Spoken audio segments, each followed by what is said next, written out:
श्री कुंज बिहारी श्री सुखदेव श्री श्याम चरणदास जय श्री गुरुदेव। भक्त भक्ति भगवंत गुरु चतुर नाम वपु एक, इनके पद वंदन किए नासे विघ्न अनेक। संप्रदाय सुखदेव मुनि चरणदास गुरुद्वार, परम धर्म भागवत मत भक्ति अनन्य विचार। श्री भक्तमाल चरित्र श्रृंखला में आज के अंक में हम श्री नरहरियानंद जी महाराज का पावन चरित्र श्रवण करते हैं। श्री नरहरियानंद जी का जन्म संवत 1491 वैशाख कृष्ण तृतीया को वृंदावन और राजस्थान के सीमावर्ती क्षेत्र में किसी गांव में हुआ। पिताजी का नाम श्री महेश्वर मिश्र था और माँ का नाम था श्रीमती अंबिका देवी। माता पिता ने इनके जन्म का नाम नरहरि रखा। नरहरि का यज्ञोपवीत संस्कार हो जाने के बाद मिश्र जी ने इन्हें काशी पढ़ने के लिए भेज दिया। प्रारंभ से ही ये भगवत भजन में रुचि रखते थे और किसी योग्य गुरु से दीक्षा लेकर के शीघ्र भजन में लग जाना चाहते थे।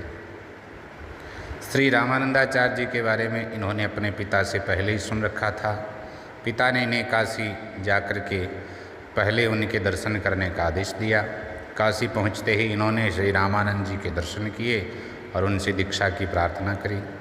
रामानंद जी ने इन्हें योग्य पात्र जान करके अपनी शरण में ले लिया, पर विधिवत शिक्षा देने का भार अपने शिष्य श्री अनंतानंद जी के ऊपर छोड़ दिया। अनंतानंद जी ने इन्हें राम मंत्र का उपदेश किया और नाम रखा नरहरियानंद जी। श्री नरहरियानंद जी गुरुदेव के पास रह कर के शास्त्रों का अध्ययन करने लगे। कुछ ही दिनों में इन्होंने वेद पुराण आदि का गूढ़ तत्व समझ लिया। फिर गुरुदेव ने इनकी भजन में विशेष रुचि देख करके इनको पंचगंगा घाट पर गंगा के किनारे एकांत में एक कुटिया बना दी, जिसमें रह करके ये भजन करने लगे। कुछ दिन बाद गुरुदेव की आज्ञा से ये श्रीमद् भागवत और वाल्मीकि रामायण की कथा कहने लगे। इनकी कथा बहुत ही सुंदर, पांडित्यपूर्ण और हृदय को स्पर्श करने वाली होती थी। लोग सुनने के लिए बड़े लालायित रहते। एक बार इन्होंने जगन्नाथपुरी में चातुर्मास किया और श्रीमद् भागवत की कथा कही। वहीं उन दिनों गढ़खला राजस्थान के ठाकुर विजय बहादुर सिंह रहते थे। वे इनकी कथा से बहुत प्रभावित हुए और चातुर्मास के बाद इनको अपने साथ में राजस्थान ले गए। राजस्थान में इन्होंने अपनी पीयूष वर्षिणी कथा के माध्यम से लोगों में भक्ति का प्रचार प्रारंभ किया। ये रामकृष्ण दोनों की कथा बड़े प्रभावशाली ढंग से कहते। रामकृष्ण का गुणगान करके इन्होंने राजस्थान में विमल कीर्ति का संचय किया।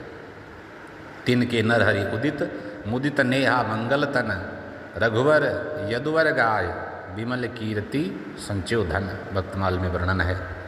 तो राजस्थान के लोगों के हृदय में इन्होंने सदा के लिए अपना स्थान बना लिया।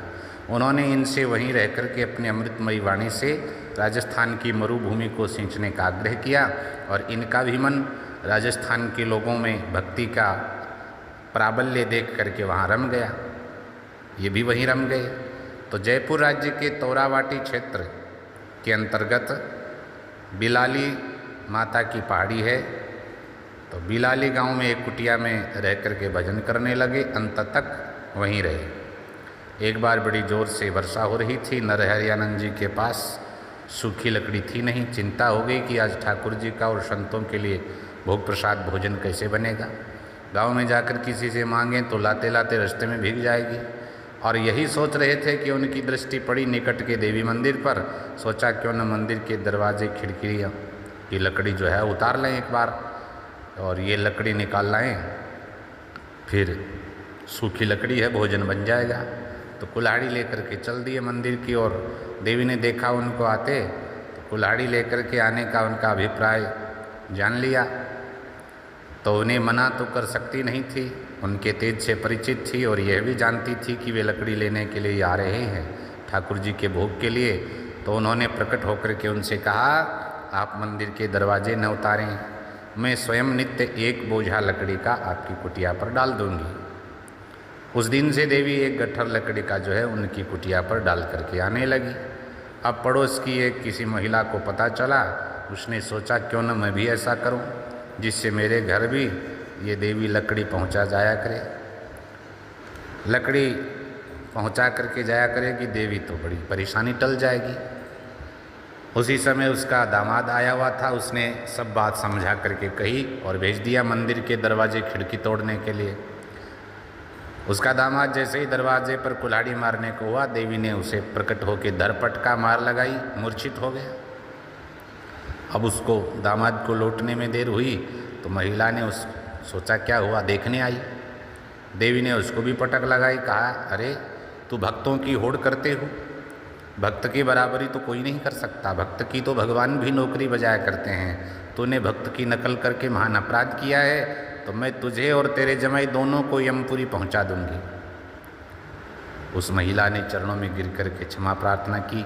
तब देवी ने कहा यदि तू अपने और अपने जमाई के प्राणों की रक्षा चाहती है तो नरहरियानंद जी महाराज के साधु हैं, उनका भंडारा कर, उनकी शीत प्रसादी ग्रहण कर और उनकी कुटिया पर आगे से एक गट्ठर लकड़ी पहुंचाने का वादा कर। सब बातों की हामी भर ली उसने। तब उसकी और उसके जमाई की जान बची। नरहरियानंद जी की कुटिया पर लकड़ी पहुंचाते रहने की देवी की बेगार उस पड़ोसी के जो महिला थी उसके सिर पर आ पड़ी और नित्य वह लकड़ी पहुंचाने लगी। तो उसे देवी से बेगार करवाने के बजाय उसकी बेगार खुद ही करनी पड़ी। इसलिए कहते हैं कि भगवान और उनके भक्तों के सभी आचरण अनुकरणीय नहीं होते, केवल उनके उपदेश अनुकरणीय होते हैं। देवी नरहरियानंद जी की भगवत भक्ति से इतना प्रभावित थी कि वह उनके ऊपर बराबर दृष्टि रखती। साधु सेवा के लिए जब जिस वस्तु का अभाव होता वही पहुंचा देती। उनकी सेवा और संग के प्रभाव से वह भी भक्त हो गई। तामसी वृत्ति त्याग करके सात्विक वृत्ति ग्रहण करी। गांव के मुखिया को स्वप्न में कहा कि अब मैं वैष्णवी हो गई हूँ तो मेरे यहाँ स्थान पर जो है पशु बलि न हो, और जो पशु बलि हो देगा उसका सर्वनाश कर दूंगी। तो कहते हैं कि तब से उस मंदिर में पशु बलि भी नहीं होती। तो नरहरियानंद जी महाराज के चरित्र से पता चलता है कि भक्ति में कितना बल होता है। भरत प्रसंग जो काल का लड्डू देख तन में तई, कई उदाहरण हैं। नरहरियानंद जी महाराज का ये चरित्र तो है ही, इसके अलावा भी लड्डू भगत जी का, श्री जड़ भरत जी महाराज का कई ऐसे दृष्टांत हैं, प्रत्यक्ष प्रसंग हैं हमारे सामने। इन कथाओं के माध्यम से यह विदित है कि भक्त देवी देवताओं की अपेक्षा तो रखता ही नहीं है, उन्हें सब प्रकार से अनुकूल बनाने की क्षमता अवश्य रखता है।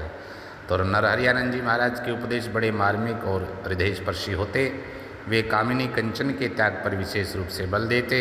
उनका कहना था कि जिसे कामिनी कंचन पर जिसने विजय प्राप्त कर ले उसका भगवत दर्शन का मार्ग प्रशस्त हो गया। ये दोहा प्रसिद्ध है उनका कि नरहरि कंचन कामनी इनते रहिए दूर, जो चाहिए कल्याण निज राम दरस भरपूर। आज भी राजस्थान के गढ़खला गांव में नरहरियानंद जी महाराज की गद्दी है और उनके शिष्य श्री लक्ष्मीदास जी उसी क्षेत्र के खेड़ की वीरभान गांव में भजन करते थे। उनकी परंपरा में श्री रामदास जी और रामदास जी के शिष्य श्री तुलसीदास जी ऐसे कई बड़े चमत्कारी महात्मा हुए हैं। जय जय श्री सुखदेव, जय जय श्री राधे।